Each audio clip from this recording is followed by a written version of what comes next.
Very excited and humbled to be here in Toronto, and I have the enviable task here of sharing and interviewing my boss in front of 1,000 of my peers and colleagues. I would like to take a moment to introduce him properly, and Mark hates this. Mark would rather skip the bio, let's get talking, and I'm sure many of you would rather do that too. But I think to do justice to the gravity of what he's done in the professional sport arena, it's important to give you a little bit more insight and context. So bear with me, because it is extensive. So Mark Shapiro is the president and CEO of the Toronto Blue Jays. Now entering his 27th year in baseball, he's one of the rare executives in Major League Baseball that has had the opportunity to lead and impact all aspects of the game. Widely considered as one of the MLB's top executives, he was appointed as President and CEO of the Toronto Blue Jays in November 2015. And I'm very privileged and proud to be his first appointment at the Blue Jays and join him on that journey. He spent his first 24 seasons with the Cleveland Indians organization, where he began as an intern and an assistant in baseball operations in 1992. He quickly moved up the ranks and spent 5 seasons overseeing all aspects of the Indians' player development system as the director of minor league operations before becoming vice president of baseball operations and assistant GM in 1999. He most recently served as president of the Indians organization for the last 5 years, 2011 and through 15, and spent the previous 9 seasons as the executive vice president and general manager. Following 2005 and 2007 seasons, he was named the Sporting News Executive of the Year, the only active GM in MLB at the time to win the award twice. 2005, he was also named Executive of the Year by Baseball America, and after the 2006 season, the Indians organization was named Organization of the Year by Topps for the first time. In 2007, Mark was named the Elite Under 40 Under 40 by Sports Business Journal, as well as being listed on Baseball America's 10 to Watch list. His leadership and extensive work goes beyond the club level, where he remains actively involved in key baseball initiatives led by the Office of the Commissioner. Not on the resume here, too, is the number of organizations I've been to and found Mark's family tree of leaders in the industry who have been impacted by his leadership and contributions. Originally from Baltimore, he played 4 years of football, ironically, at Princeton University, and lives in Toronto with his wife and 2 children, who I'm privileged to have got to know well, too. But please, put your hands together, and Mark, welcome you to the stage.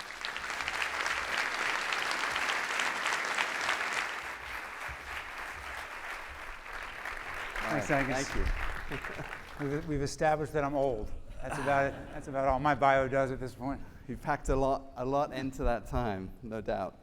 So, For the audience here, we're going to go back and forth here, and I have some questions, and we'll open up to questions at the end. But with so much to cover, there are 4 broad topics that we want to dive into a little bit. One is to give a little bit of insight. Some people in this audience work in professional sport, but many don't.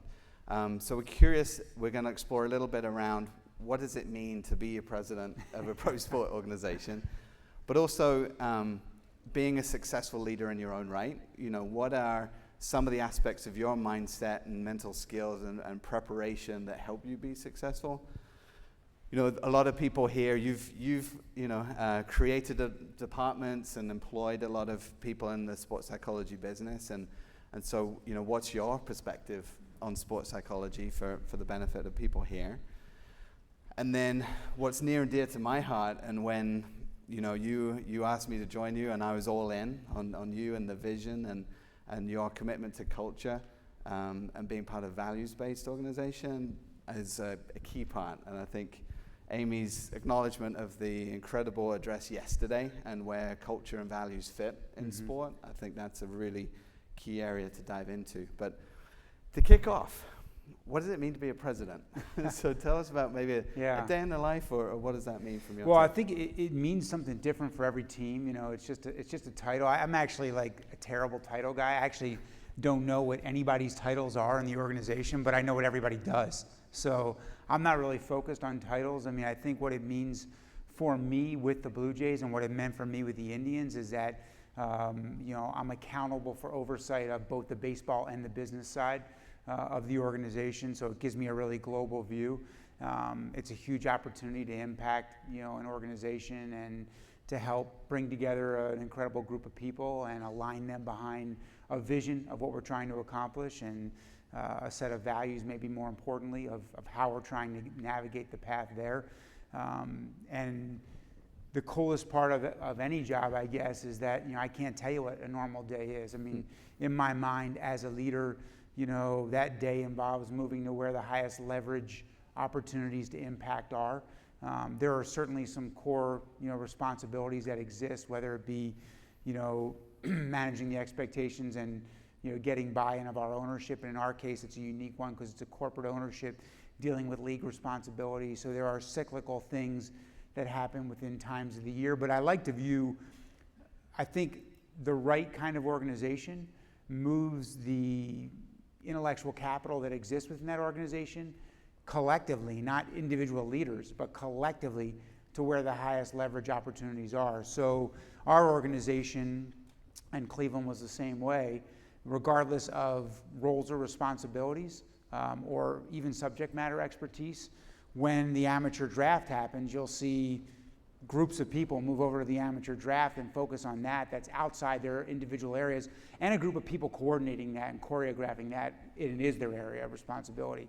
When major league off-season planning and free agency hits, or when you're going through a managerial hire like we are right now, you're pulling the intellect, the skill sets, and the experience of an entire organization to ensure that you maximize those opportunities that exist throughout a calendar year and throughout the cycles of a business, of a franchise.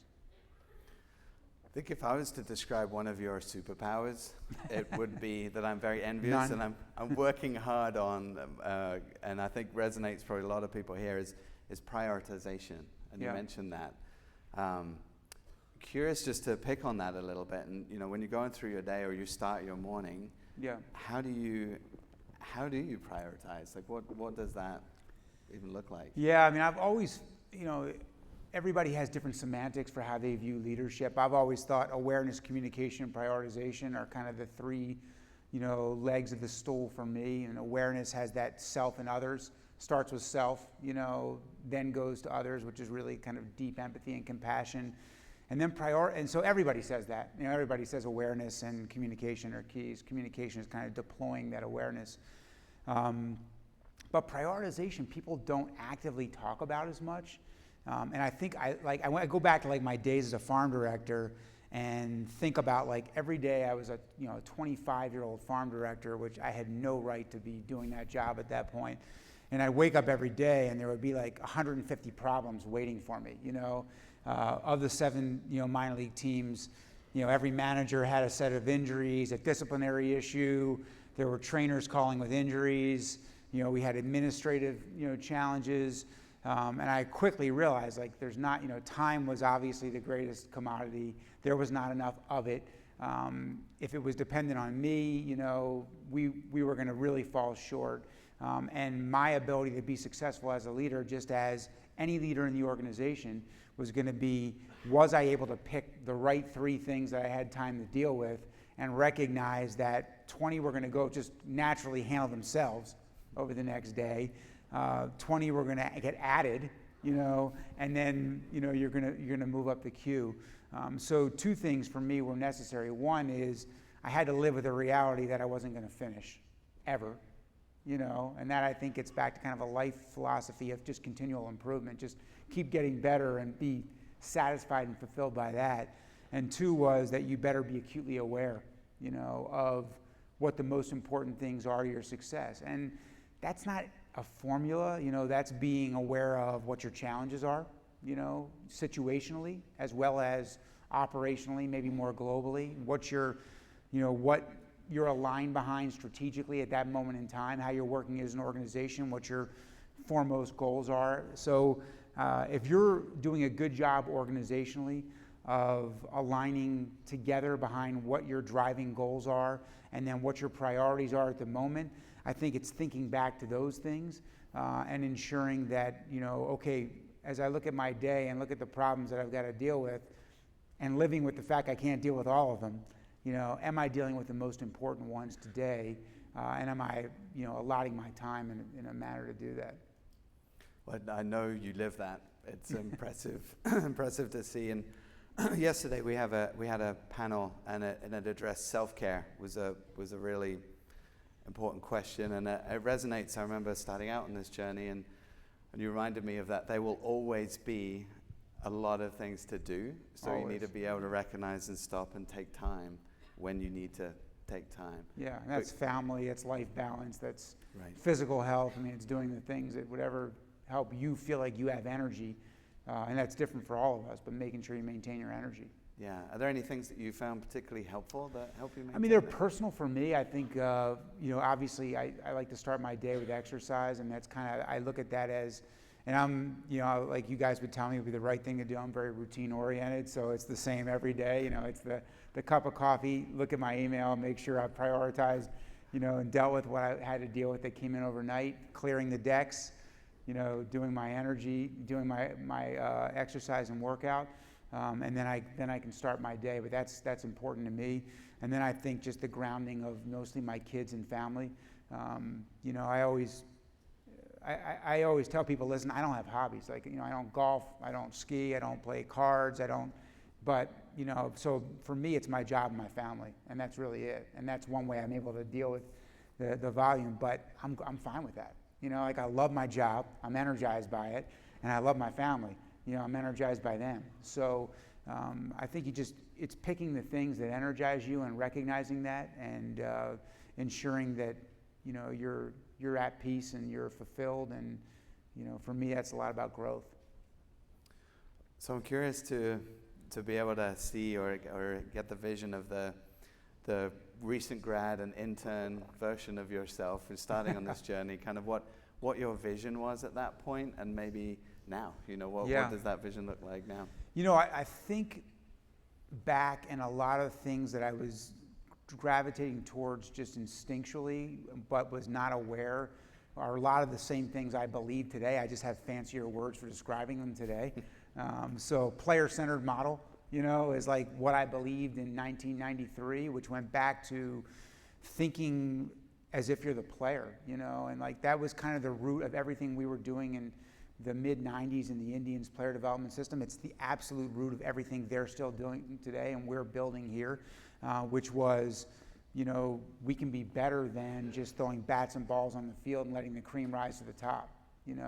That there are organizations that supply resources in order to check the box. Analytics, check, we have analytics. Sports psychology, check, we have, and they're just resources that are just positioned, deployed, and put out there, and it's up to the players to kind of pick and choose and decide, I could use help from a mental skills coach. I could use help from the strength and conditioning coach, the trainer.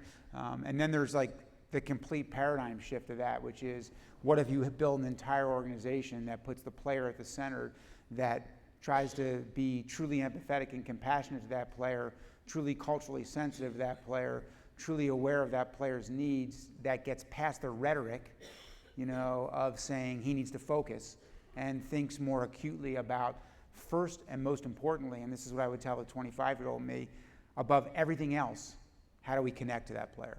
Because if we can't connect, if we can't build trust, if we can't foster collaboration with that player and internally in our organization, then it doesn't matter how smart we are, it doesn't matter how great of experience we are, it doesn't matter what our resume and what our education level is, none of that matters.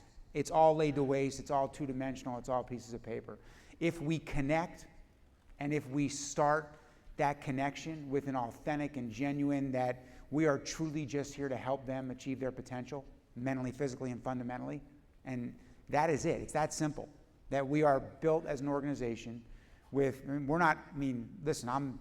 it is truly values driven and it is altruistic with me, but I want to frickin' win, too. So that's the beauty of everything, is that the altruism, the values intersect with the competitive nature, because if we can truly remain committed to that, and I believe that at 25 years old, that it was just about the player. Like, it was, we just had to figure out a way to get the players to understand we're here to help them.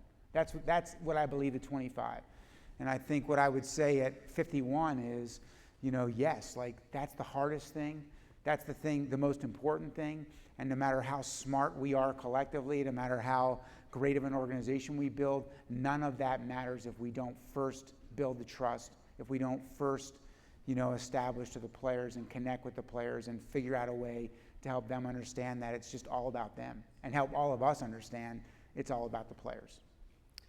That's huge. I think we'll get to the values and culture piece in a moment, but when you're describing the resources piece, we obviously have a lot of sports psychology professionals in here, and you were one of the first organizations or the decision maker to bring sports psychology in-house and make a full-time commitment to that. So I'm curious about how that decision evolved for you. Yeah. What were some of the key considerations as you kind of built that? Well, I think it started with kind of the understanding that, like, in the baseball system, it's a curriculum-based system, kind of with, your tiers. It's like a school, so you're 7 levels of the farm system, and they're at a certain point, that talent started to get very narrow. The bands of talent, differentiating the talent, the skills. There was always an elite 2 or 3% that were just clearly above everybody else, but the 80% probably at about the AA level, at the 3rd or 4th level, was started to get pretty compressed, and started to notice, things that separated players out, and it was often their ability to, filter out distractions, extraneous, all the other challenges that were around them. It was their ability to, the things we now know as persevere, determination, grit. It was this, growth focus. They were process-based in their goals. I wasn't using any of those words at that time, but, and then going back to development meetings. So we'd sit in player meetings, and, they were bright, talented minor league field guys that I was tasked with overseeing, who were twice my age and far more experienced than me. And we'd be breaking down a player, and they would say, he just needs to throw more strikes. And I was thinking to myself, well, if we tell him throw more strikes, does that really help him? Or in the case of the mental side, we just need to help him focus. Well, you need to focus more. I mean, what does that really so that set me off on a journey which was impacted by a lot of incredible people. Carl Keel, who's no longer with us, who had worked with Harvey Dorfman. Mark Newman, who was with the Yankees at that time and was a pioneer on kind of thinking about holistic development.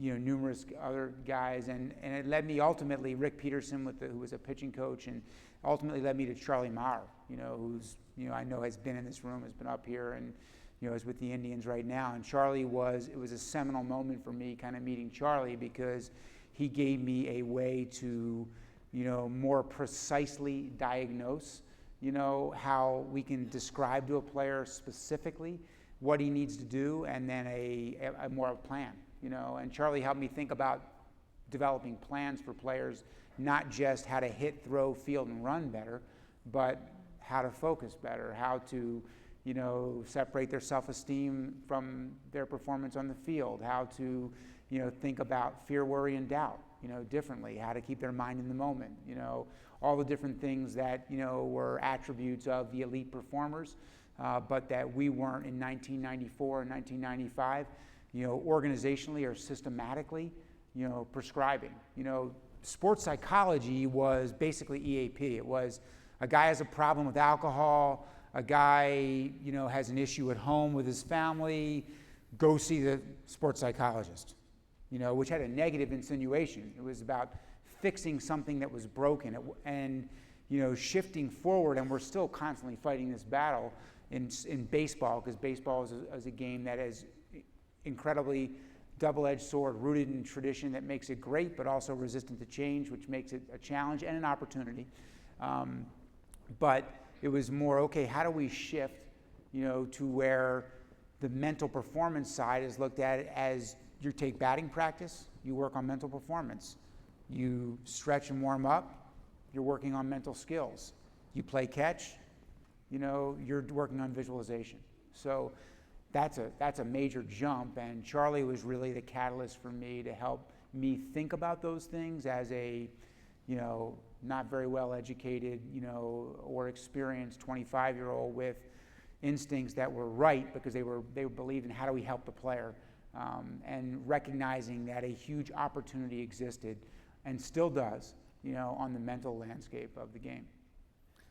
So, that paradox, right, of development and growth and tradition of resistance to change, and that being the visionary to introduce that. It's so clear and simple for you, but in terms of your role as a respected leader, how did you help influence some of that change, do you think, to make it a little bit more acceptable? Because that was, at that time, even now, but at that time especially. So I think one was beginning to build out the resources for, and recognizing that the place to do it was not the major leagues. The place to do it was in a player development system where once players came in at 18 years old, actually 16, 17, 18 to 21, it's anywhere in that range, depending upon when we acquire them, that it was a natural part of their experience. That, in Cleveland, Charlie's office was just off the dugout, just off the runway down to the dugout. That, there was going to be mental skills and classwork combined with the on-field work. That we ultimately, were thinking about that being part of their program. I think now how much further that can go as far as integration goes, and that's what we're trying to do in Toronto today, which is not just kind of apply those things and make it part of the natural process, but integrate those things to collectively think about the player together in a team-based approach. So that's next level stuff. But I think ultimately the learning for me has been that what's absolutely paramount to that actually happening is the culture of the organization, not just the player culture, because players, they're impacted by the culture, but maybe not acutely aware of the culture, but all the other people that are choosing to work in an organization, why they're choosing to work there, why they choose to stay there, what defines that culture, those values, that culture, it's the best way to scale competitive advantage, one, and two, it's the best way to foster, resources like sports psychology being successful, one, and providing competitive advantage too. That's great. That's a great segue too here, I think, to your culture.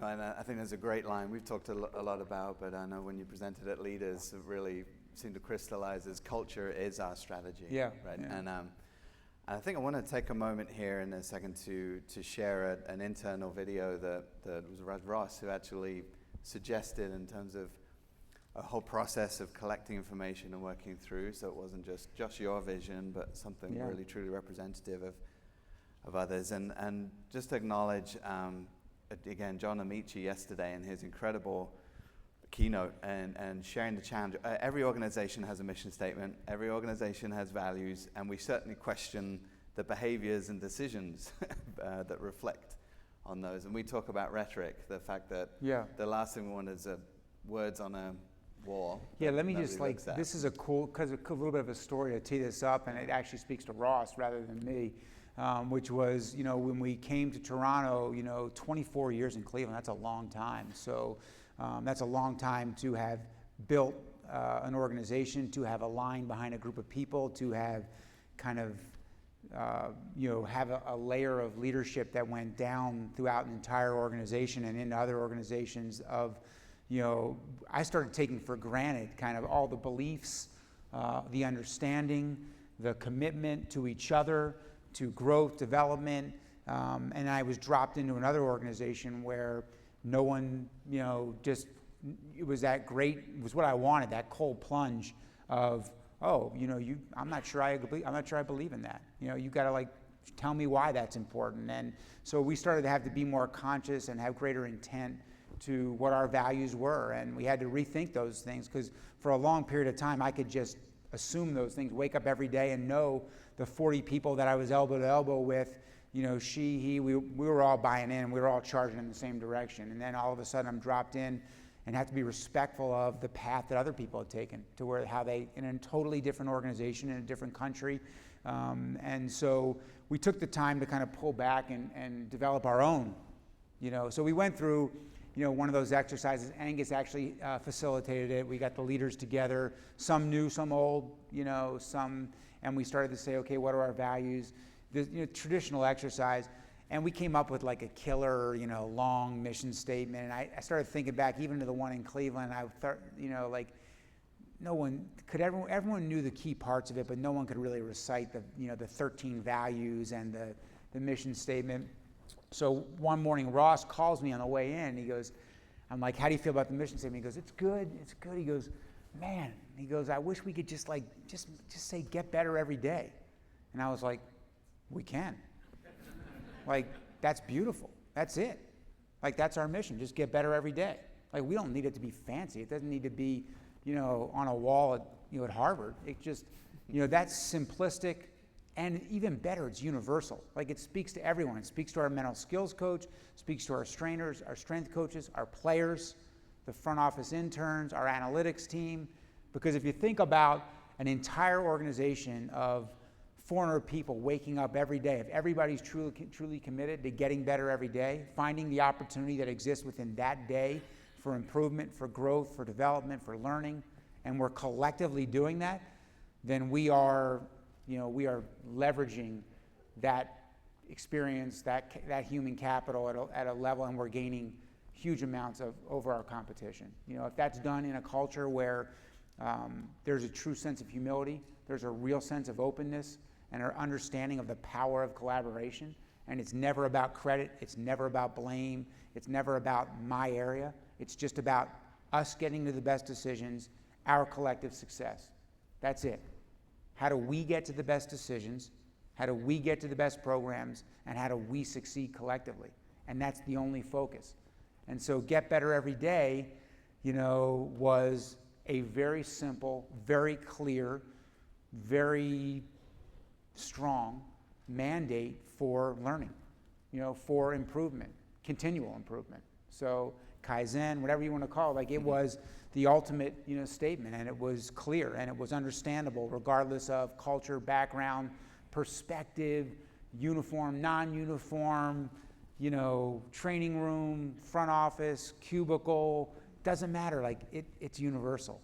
So Get Better Every Day has been, our simple but clear reminder, for me and for everybody of that if we do that, that is the process that will lead to the outcome. And this talks a little about the outcome and the process. Right.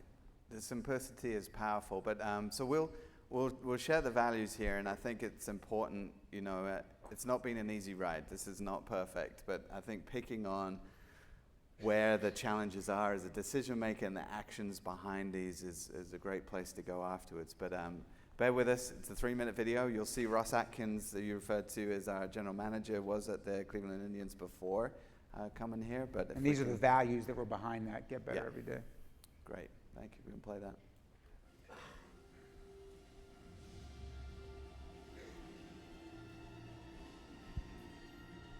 The more you're collaborating, the more you're thinking as a group, the more creative you're going to be, the more innovative, and the more tied everyone's going to be in decision making. How much better can we be if we work hard to feel a sense of connectivity to each other, learning from each other, making sure that we take advantage of the experiences that each one of us has.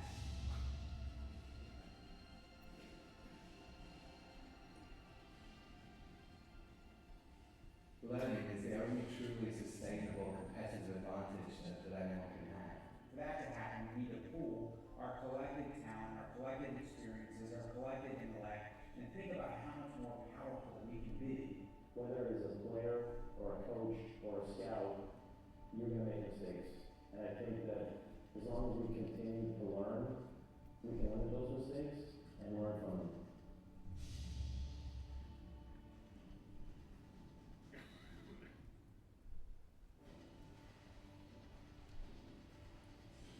It's paramount for each of us as leaders, and we all lead in some way, to empower those around us to contribute, to make a difference. I think it's important that each guy realize that he can make an impact, and is empowered to do so. That it's not just that, I'm just a coach, I can't make a difference. Yes, you can make a huge difference. Or I'm just a scout, and is my voice going to be heard? Absolutely going to be heard. They trust us back, and I'm not a career player. I'm only here to help. And I think that's important. It makes me feel good. I think it makes all of us feel good.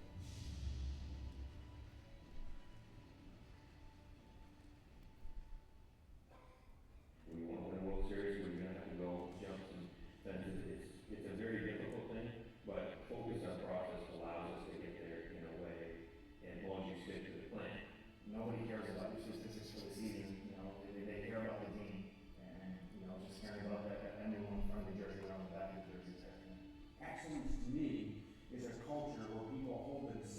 very high standards and others to high standards, and they recognize the greatness that can be achieved when that level of excellence is both expected from themselves and from others.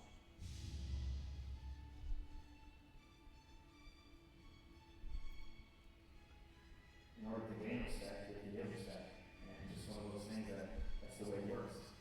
Doesn't matter what somebody's job is, if they're part of the organization, really easy life to get. When you show some respect, vital to the successful organization. Respecting isn't just treating people nicely, it's truly thinking about the shoes that they're walking in and trying to help them do a better job. Respect goes a long way in this game, a lot further than time. So being able to play the game the right way, being able to hold yourself accountable on and off the field, and doing everything you can to try to be a role model. If you're not focused on being the best in professional sports, someone else is. We're trying to create an environment for people to be the best in the world on a baseball field. This is Toronto Blue Jays baseball. Collaborate, learn, empower, achieve, respect. So I think for one of the cool things that there's not a day that goes by where we don't hear clear being discussed or one of the values just a normal conversation. But I think where it's really powerful is where we have hard decisions or we're faced with challenges. So curious to hear maybe any examples you have of where something difficult has come along and you've really been challenged to look at that or help our staff with Yeah, I mean, I think it's more of it is the compass. Like you find yourself getting lost in that daily, set of challenges. So you find yourself right now, we're searching for a major league manager. It's easy to just go down the rabbit hole of phone calls, references, your contacts in the industry, your comfort level with people you've worked with before, your situational understanding of the challenges that exist in place right now. Or you can pull back and say, clear, those are the values that really do define us. Those are the values that unite us, and those are the values that we think will differentiate us in a pursuit of a world championship.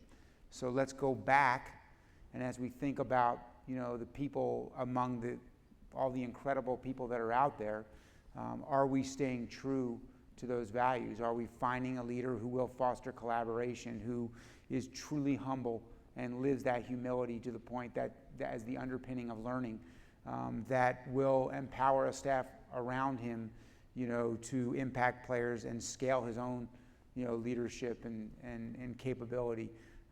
That's driven as much as we're driven, to achieve and to have high standards every single day, and that models respect. So it's just it's that easy compass. The clear, helps you remember it. Clear helps you stay true to it. And I think understanding that it really does, when we have a decision, when we have a hire, which are the most important decisions we make, frankly, that this is going to be our guidepost. This will be our compass to ensure that we stay on the path. Well, we've certainly been in the business of a paradigm shift, right? And I can't tell you how grateful I am that you took a risk on me. It's not every day you get a guy with an English accent joining a baseball team in my kind of role. But, I think something else that's worth raising too is in the last 2 years, we've hired 6 female professionals on our team where there literally is an incredible absence of female or different diverse groups. But wondered what your take is on that, because we have, as you said, one of the things I really love about your approach is the meticulous attention to hiring and the importance of that, especially adding culture change to it. And maybe even, with specifically Nikki Huffman as our head trainer. She's only the second head trainer in pro sports in North America of the big 4. And to go into that kind of spotlight with that kind of tradition and visibility is not an easy thing. She can't speak for herself here, but from your vantage point, what are your thoughts on that? I hadn't even thought about the number till you said it, and I just think we hired 6 outstanding people.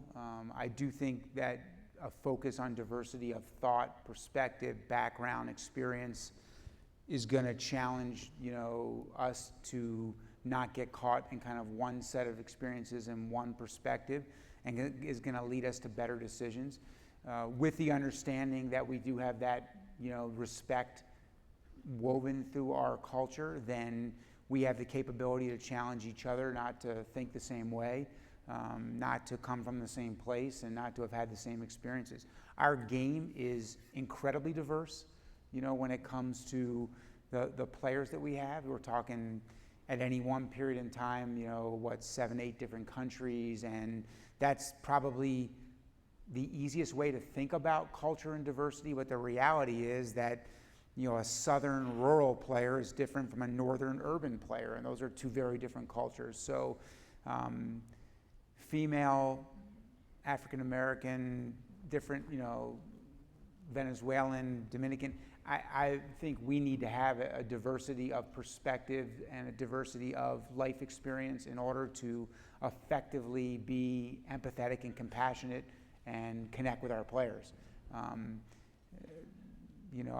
Nikki Huffman, I think, is among the best at what she does. She happens to be a woman, but she's the best at what she does. But I think that's a responsibility to be aware of that. I would say the hiring process probably is the single most important thing. That's another 25-year-old, I'd say, to myself now would say to that 25-year-old is obsess about hiring, and everything else kind of takes care of itself.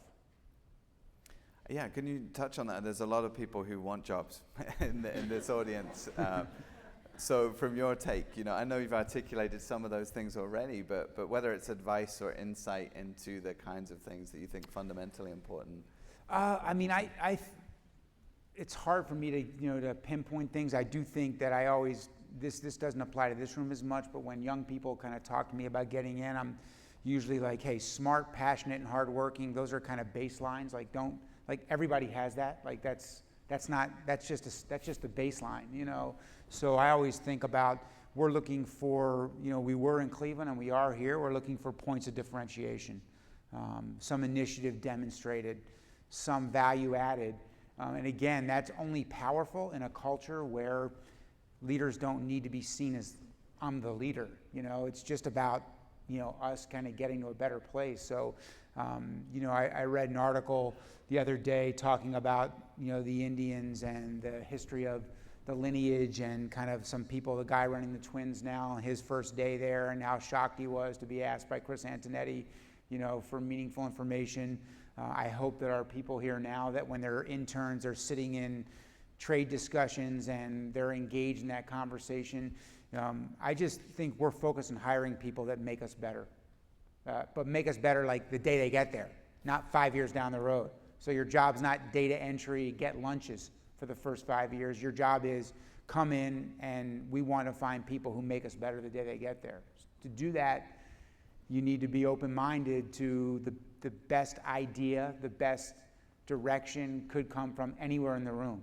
It doesn't have to come from a hierarchy, a bureaucratic, system of, upper management, middle, lower management, entry level. It can be anywhere. So if you're going to truly live that, you really better do a good job hiring. So I think we're certainly looking for, bright, curious, learning, focused people, but we're also looking for people that have demonstrated some initiative, some ability to add either perspective or experience or skills that don't exist in the organization, because I think it's powerful how that can be deployed. 100%. Now, before we get to questions, I can't let you get off the stage without sharing your Bill Parcells story. Oh. But I think in context here, you obviously have a big presence here, in the city of Toronto, and in anyone who knows baseball, right? And then people may see the glamour or where you are now compared to some of the challenging times, and early days in your leadership career. But if you can share some of. Okay, I'll try to. I didn't know you were going to put me on the spot. Well, it's been a while since I've told that one, because I think I felt like it ran its course. But it's a great story every time. So, and it's a fun one. So So I'm going to go, this obviously we've done a good job at kind of dating me today. Roll out Mark, mid-90s, what's the history of sports psychology? So this goes way back to, the late 90s when I was assistant GM with the Indians, as we got my full bio before I got up here. And I was at one of my closest friends, Scott Pioli, who's with the Falcons now, was with the Patriots for a long time. Was obviously head of the Chiefs for a little while as well. Scott married Bill Parcells' daughter. So when I'm in younger rooms, I always still have to, does everyone here know who Bill Parcells is? So does anyone not know who he is? Don't be afraid to raise. So Bill is a Hall of Fame NFL coach, great coach, but he also probably is about as stereotypical football coach as you might find. Like if you were to look up football coach, tough, macho, kind of surly and a little scary, that's, you'd see a picture of Bill Parcells in there, Jersey guy, and an elite achiever, in the NFL. So we're at the wedding, we're at the rehearsal dinner, and small rehearsal. There wasn't even a wedding party. It was only like 15 people in the room, and about halfway through dinner, Bill turns to me, and there's pretty much just the families and like 4 other people. And he says, Mark, how's the tribe going to be this year? And I'm like, well, we're banged up. Lofton's hurt, Fryman's hurt. And he goes, hey, I got one piece of advice for you. Nobody gives a shit. So I'm sitting there, and I'm like, what? I'm going, everybody's kind of nervously looking down, cutting their food. And he goes, that's my advice for you. Nobody gives a shit. And I was like, okay, I got it. It's like, and so, everybody kind of quietly went about eating their food and left. I go back to the hotel, and I said to my, my fiance at the time, I was like, God, what a jerk. How tough guy, macho tough guy, really? It's your daughter's rehearsal dinner, and you're going to tell me nobody gives a shit? So go flash forward, next day the wedding happens. I'm walking down the receiving line. I hug Scott, hug Dallas, her mom, her sister Jill, get to Bill. He shakes my hand, receiving line of his daughter's wedding. Remember what I told you. Nobody gives a shit. I'm like, dude. So I'm like, go forward. I'm like, walk into the bathroom at the, at the reception. Walk up to the urinal. I look next to me, I'm like, oh no. He's had a few pops, so he's like doing one of these on a boat, And he goes, hey, I got it. I got it. Nobody gives a shit. So that's it. So I leave that weekend. Yeah, it's like 1999 or something like that, 98. And then 3 years later, I become GM. And I'm sitting in my office, and it's the night before, I make a major trade in middle of my first season as GM. So the Indians had won for 7-8 straight years, 2 American League championships, 6 division championships, and then we're headed towards a rebuild. So here, Mark, here's your chance, to be GM, right? That's when opportunities come. And we were this ship headed towards a cliff, and nobody knew it but 5 people in the front office, and fortunately the owner. So we're going to make the first decision in 8 years that wasn't with complete clarity about winning. We're going to trade the best pitcher developed since Bob Feller by the Cleveland Indians, Bartolo Colon, who I is still pitching, by the way. I can't believe that. And, potential Cy Young Award winner. And by the way, it comes across the scroll on the bottom of ESPN at that time.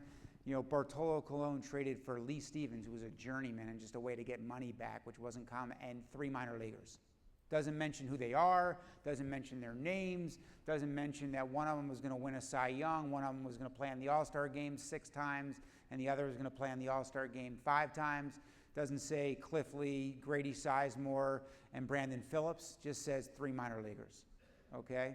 And hey, Mark, you're the guy that does that, So you're going to, welcome to the role of leadership. You're going to make the first decision that wasn't about winning in 8 years to a city that, loves its baseball team for the first time in 40 years. You're going to disappoint players. You're going to disappoint coaches. You're going to disappoint the whole front office other than those 5 guys around you that understood what you're doing. And here you go. And so I'm sitting back in the office going, this is clearly a good trade. You know, this could expedite a traditional rebuild of 8 years if we follow it up to what it was. In 3 years, we went from completely rebuilding the roster, and we were back 193 wins 3 years later with a completely different team, which is unheard of. But no one's going to understand. I call it the blank stare period. Like, no one's going to understand what you're doing, except for those few people around you that understand the plan. And I was sitting there alone, because it is lonely, in my office at 11 o'clock at night thinking, nobody gives a shit. I got it. And I picked up the phone and called Scott because I knew he'd be in his office at 11 o'clock at night, because whenever I'm not, he calls and leaves me a message, somebody's beating you right now. So I called him, and I was either going to leave that message or tell him. I was like, hey, man, I got it. I got what Bill meant. Like, it was a street way of saying it. It was his own way of saying it. But what he was saying is, be accountable. Don't make excuses. Like, every single day we wake up, there's an excuse. Whether you're a player, a mental skills coach, a president of a team, there's an excuse why we shouldn't be successful. And they're all legitimate. They're all objective. They're all real. You know, the circumstance I walked into here, we walked into, hey, we shouldn't be able to be successful. You can either hide behind that, or you can have a plan and you can focus on getting better every day. You know, so what he was saying in his own street way was, hey, there's going to be excuses out there. Players are going to get hurt. Things outside of your control. Businesses are going to have challenge. You're going to deal with a foreign exchange rate that no other team has to deal with. There's plenty of challenges for you. You can either use those as excuses and hide behind those on why you shouldn't be successful, or you can put a plan in place on how you are going to be successful and collectively move towards that plan every day. So nobody gives a shit. You know, find a way to get better. Find a way to, and that way for me is to build an organization of people that share that accountability, that wake up every day with a sense of ownership, that recognize how important their work is, that recognize to beat the Yankees and Red Sox, who are still playing right now, we've got to overcome massive resource gaps, and that isn't about Mark Shapiro. No, I'm just one guy. But if we pull 200 people on baseball operations that all wake up every day and say, I'm playing an important role here, I can help make us better, there's a power to that. You know, there's an exponential power to that. And we will be playing in October, and we will beat the Yankees and Red Sox, and we will overcome those challenges. So that's the Bill Parcells story. On that note, let us open up for questions, and thank you. Thank you.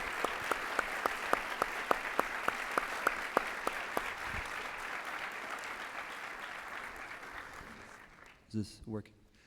Hi, I really enjoyed that talk. I have a question as a young professional coming into the sports psychology world and performance world.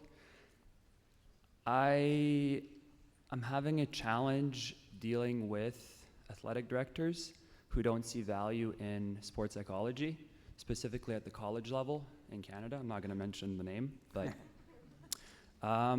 what do you both, maybe it's a question for both of you, what would you suggest in that pursuit? And it's a university where some of the coaches actually do see value and they want that, but there's no funding. So how do we deal with that? Yeah.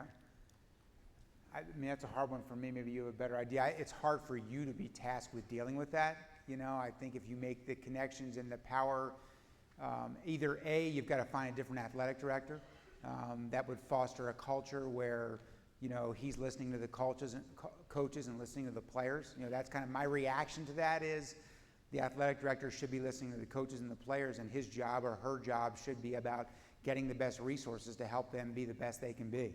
You know, if there's an opportunity for you to have a conversation, to ask questions, to philosophically kind of drill down with the athletic director to how she or he looks at resources and applying those resources and what the obstacles are, just to understand where the obstruction lies.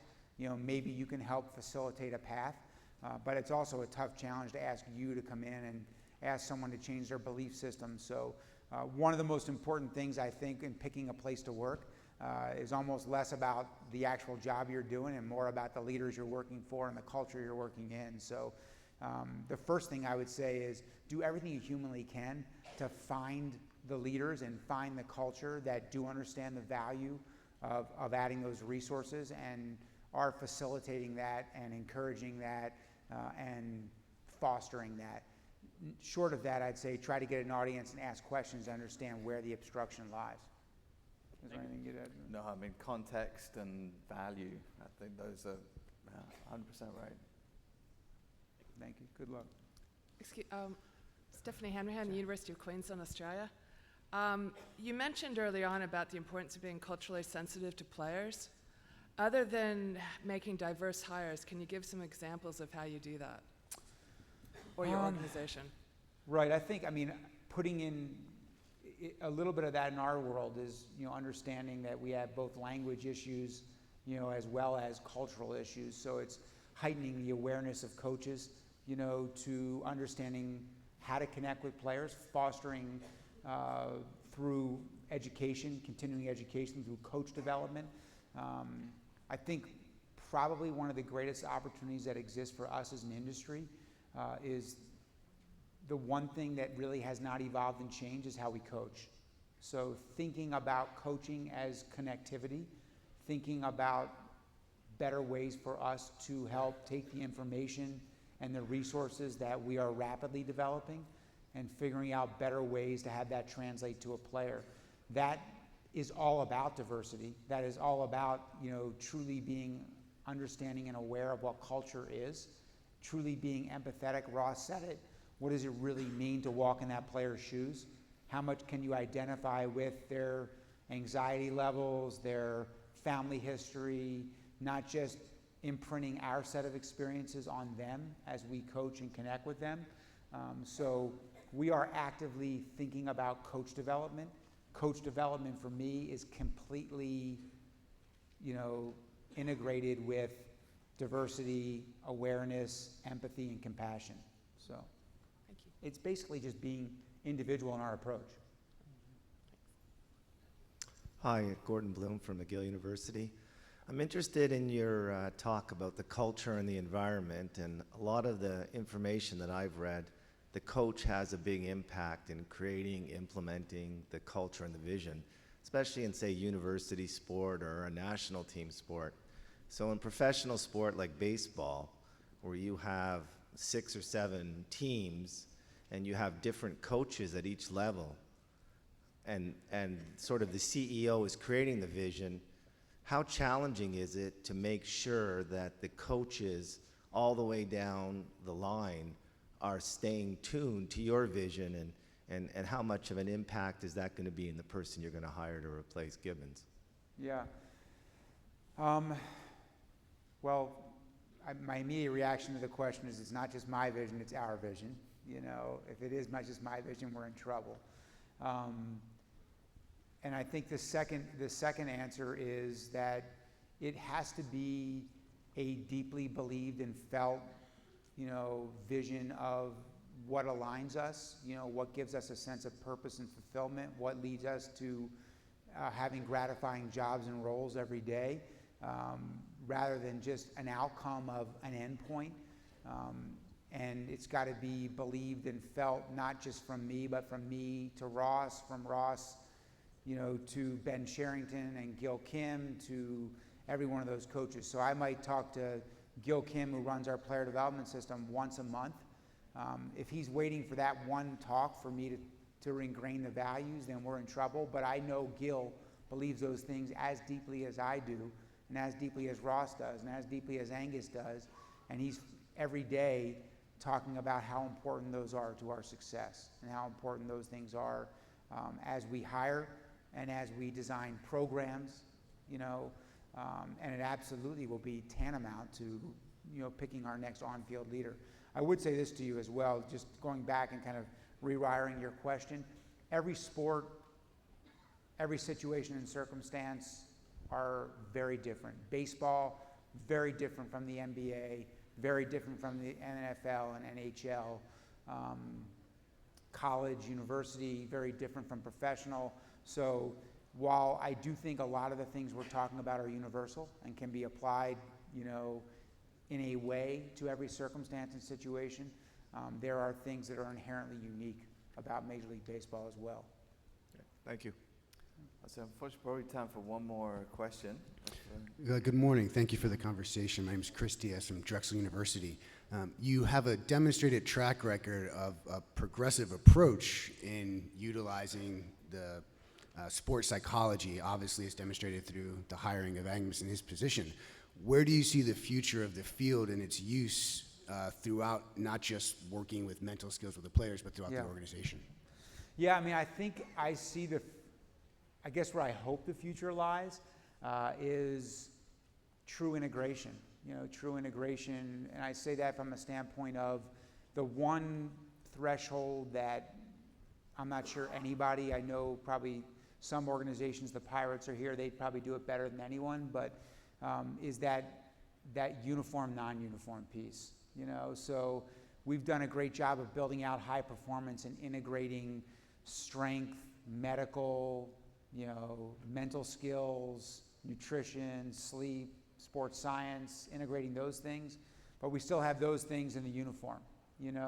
I think the ultimate opportunity, the ultimate goal, and the ultimate vision should be when coaches are looking at those things as equally important and integrally involved and aligned in the conversations of looking at a player completely holistically, where just as important as swing mechanics, just as important as pitching mechanics, is a guy's sleep habits, is a guy's ability to, have 15 minutes to meditate every day, and understanding why that's important, is understanding how breathing can fit into avoiding injury and centering a player and allowing him or her to be in the moment and perform. So I think there are a lot of enlightened uniform personnel who understand the value of it, but we have not gotten to a model yet, or are close to a model yet, particularly as an industry, where there is complete and total integration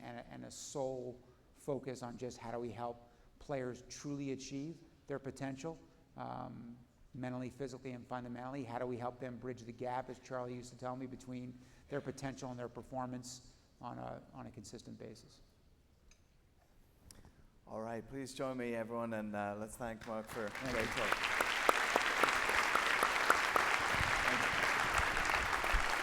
Thank you, everyone.